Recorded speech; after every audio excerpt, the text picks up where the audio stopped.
So this is the flexzilla hose.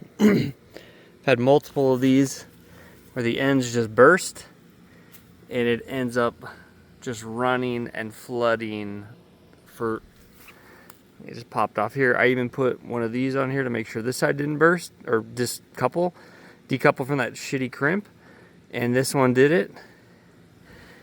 And look here. Damn it. Look at this, all this mud. All this is sopping. Completely soaking.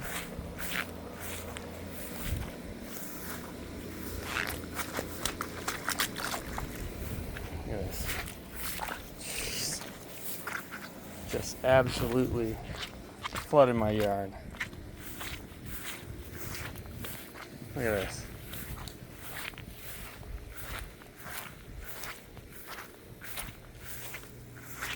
5 inches of water right here.